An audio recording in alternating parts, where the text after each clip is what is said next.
Assalamualaikum warahmatullahi wabarakatuh. Perkenalkan, nama saya Salva Zahia Putri dengan akhir NIM 684. Di sini saya akan menjelaskan tugas dari mata kuliah jaringan komputer. Baik, pertama-tama kita akan menjelaskan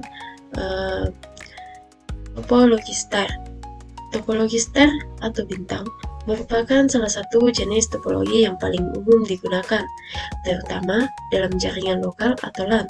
Pada topologi ini, setiap komputer atau perangkat jaringan dihubungkan secara langsung ke satu perangkat atau biasanya berupa switch atau hub. Selanjutnya ada kelebihan topologi star. Yang pertama itu ada mudah dalam pengelolaan jaringan, karena setiap perangkat tersambung ke satu pusat, hub atau switch. Administrator jaringan dapat dengan mudah mengontrol, menambah, atau menghapus perangkat tanpa menggunakan koneksi lain.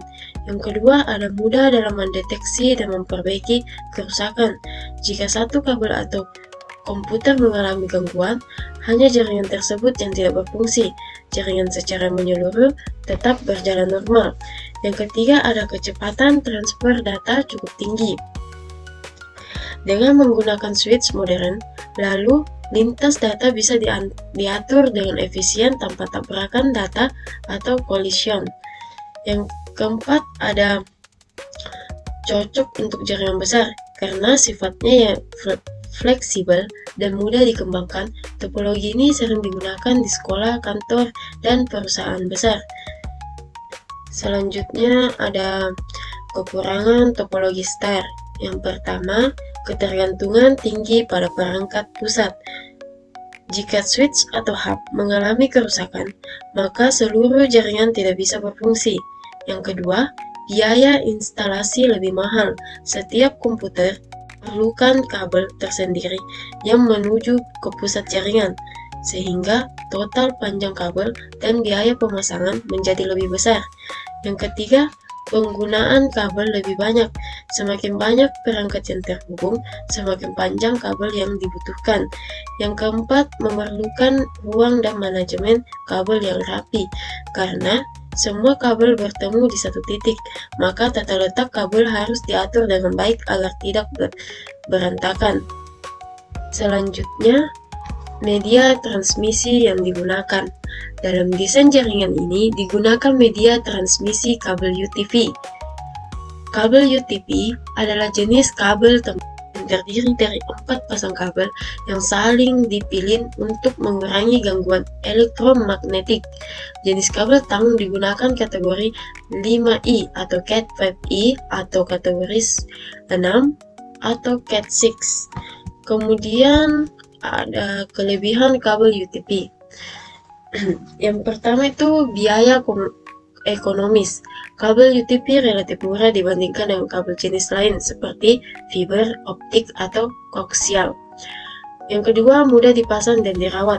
Tidak memerlukan alat khusus untuk instalasi dan mudah diperbaiki jika ada kerusakan. Yang ketiga, kecepatan tinggi.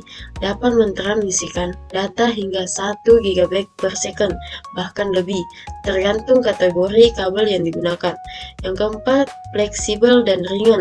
Kabel UTP mudah ditekuk dan dipasang di berbagai posisi ruangan. Selanjutnya, kekurangan kabel UTP. 1. Jarak transmisi terbatas. Panjang maksimum kabel UTP hanya sekitar 100 meter. Jika lebih panjang, sinyal akan lemah. Yang kedua, mudah terpengaruh interferensi elektromagnetik karena tidak memiliki pelindung atau shielding. Kabel ini bisa terganggu oleh gelombang dari alat elektronik lain. Yang ketiga, keamanan data rendah.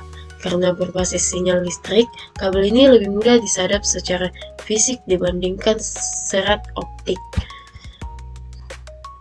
Kemudian ada jenis IP address yang digunakan, yaitu ini alamat IP ini termasuk ke rentang IP privat kelas C, yaitu dari 192.168.0.0 sampai 192.168.255.255 dan digunakan khusus untuk jaringan lokal atau LAN seperti di sekolah, kampus, atau kantor.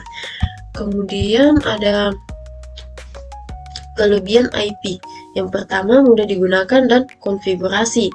Format angka IPv versi 4 sederhana, mudah diingat, dan cocok untuk jaringan kecil. Yang kedua, kompatibel dengan semua perangkat jaringan. Hampir semua komputer, router, dan switch mendukung IPv versi 4. Yang ketiga, stabil untuk jaringan lokal atau LAN, sangat cocok untuk topologi star di sekolah atau kantor. Yang keempat, dapat menggunakan alamat privat seperti 192.168.x.x yang aman digunakan untuk jaringan internal tanpa koneksi langsung ke internet.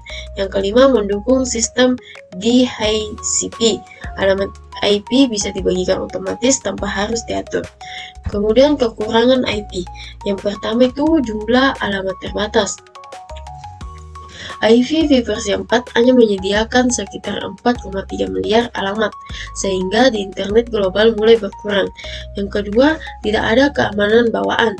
Data yang dikirim melalui IPv versi 4 tidak terenkripsi, sehingga butuh tambahan sistem keamanan seperti VPN atau firewall. Yang ketiga, kemungkinan terjadi IP konflik. Jika dua perangkat memakai IP yang sama, komunikasi akan terganggu. Yang keempat, kurang cocok untuk jaringan besar atau modern.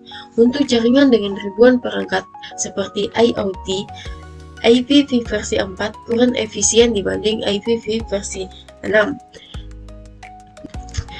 Baik, kemudian selanjutnya ada kesimpulan. Desain jaringan dengan topologi star, kabel UTP, dan IP address lokal merupakan salah satu desain yang paling efisien untuk jaringan skala kecil hingga menengah. Topologi star menawarkan kemudahan dalam pengelolaan dan perawatan, sementara kabel UTP memberi keseimbangan antara kecepatan dan biaya. Pembagian IP address yang rapi juga sangat penting untuk menjaga konektivitas antar perangkat berjalan dengan baik. Baik, itulah penjelasan dari saya tentang topologi star. Kurang dan lebihnya mohon dimaafkan. Wassalamualaikum warahmatullahi wabarakatuh.